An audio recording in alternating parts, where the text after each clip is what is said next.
Nessa lição de número 4, cujo título é Unicidade e Estrutura da Bíblia. E aí, já domina todos esses termos? Já conhece tudo sobre a formação do cânon das Escrituras e também a sua história?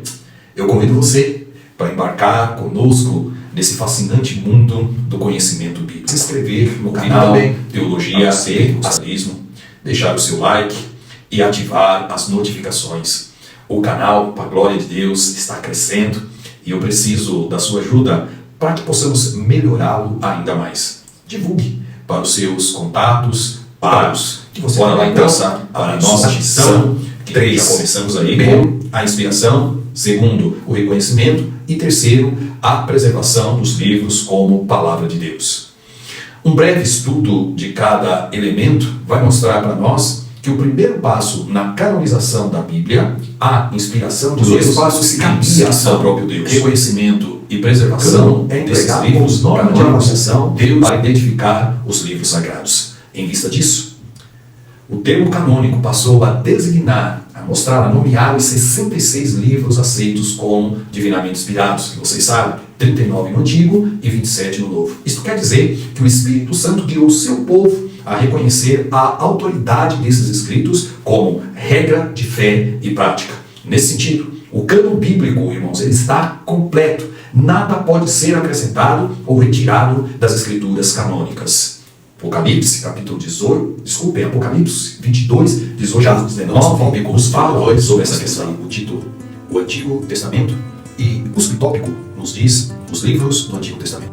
A classificação dos livros do Antigo Testamento que nós conhecemos hoje, ele se divide nos seguintes profetas menores. Primeiramente, Pentateuco, Oséias, a Malaquias. A divisão utilizada pelos judeus é lei tripartida, profetas e salmos ou escritos, mistérios diferentes. Na Bíblia hebraica, os livros estão organizados em 3 divisões: a lei, os profetas e os escritos. A lei, ela compõe o Pentateuco, que são os 5 livros de Moisés. Os profetas aparecem imediatamente nos juízes, visto que relata fatos ocorridos nos dias em que na redação de Julgados 24:44, que a lei em Moisés e nos profetas, as escrituras hebraicas existem, elas 3 passagens divididas, ou que serve de fundamento na avaliação de um livro canônico, que são, primeiro, a inspiração divina, que se atesta se o livro é inspirado pelo Espírito Santo.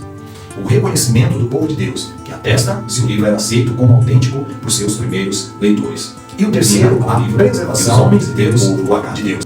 Deus revela e seu povo reconhece o que o Senhor revelou. Então essa canonicidade é determinada por Deus e descoberta pelos homens de Deus. Um exemplo aí nós podemos citar os livros, quando isso aconteceu, escritos por Moisés, declarou canônicos os 7 livros do Concílio de Trento em 1546. Então vejam que os 7 livros apócrifos da Igreja Católica só foram incluídos em 1546, ou seja, muitos anos depois que o cânon bíblico já havia se encerrado. Por conta disso, o Antigo Testamento católico ele possui os 7 livros apócrifos, perfazendo aí, totalizando 46 livros, e mais uns acréscimos, né? Então, considerando o Antigo e o Novo Testamento, as Bíblias ficam assim divididas. A católica protestante, 66 livros, e a Bíblia judaica, 24 livros, visto que eles não creem em Jesus como Messias, logo não aceitam o Novo Testamento. É muito interessante, irmãos, nós falarmos um pouquinho, sobre as descobertas dos rolos do Mar Morto, lá nas cavernas de Qumran, que foram descobertos entre 1947 e 1964. Todos esses rolos, esses pergaminhos, confirmam a preservação e a suficiência dos textos do Antigo Testamento. Em 1947, os primeiros manuscritos foram encontrados em uma caverna que ficava às margens do Mar Morto por um jovem beduíno que cuidava de um rebanho de ovelhas. Olha que providência divina. A notícia desse achado se espalhou rapidamente.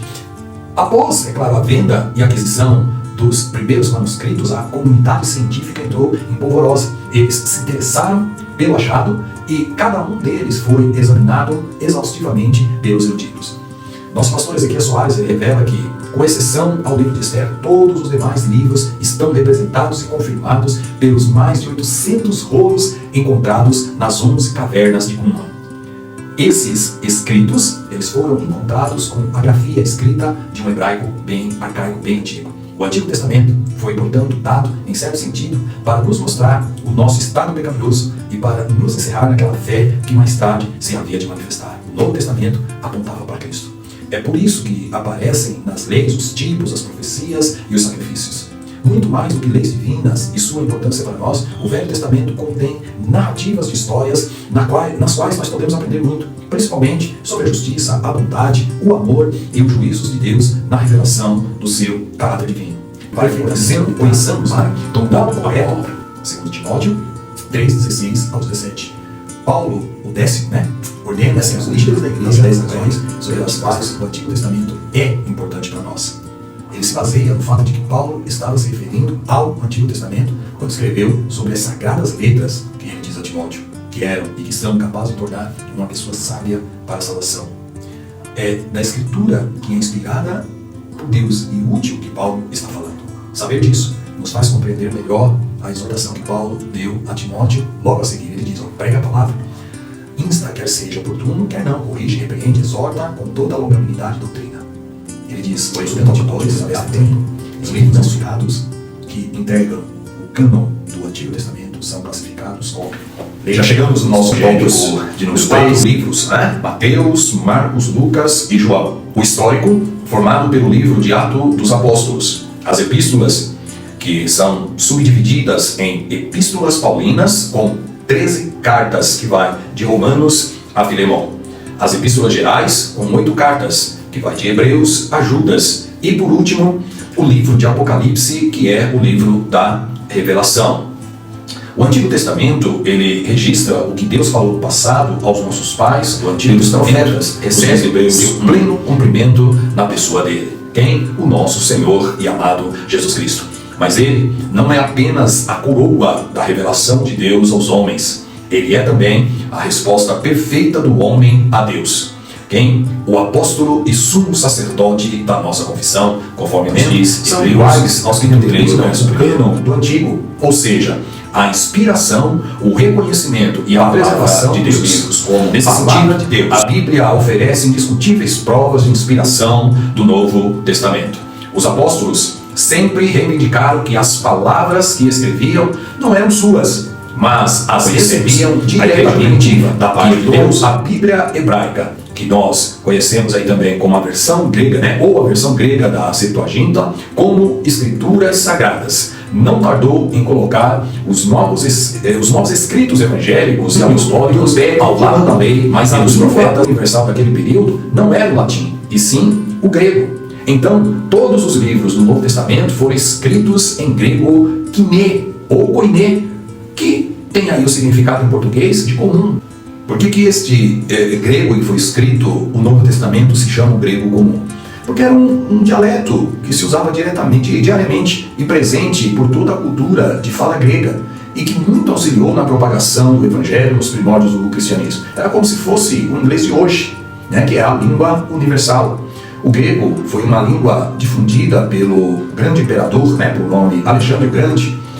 Deus, ele preparou o cenário para que o Novo Testamento fosse escrito nessa língua que é muito detalhista. O grego kiné, ou koiné, era a língua usada por comerciantes, médicos, escritores e políticos daquele período.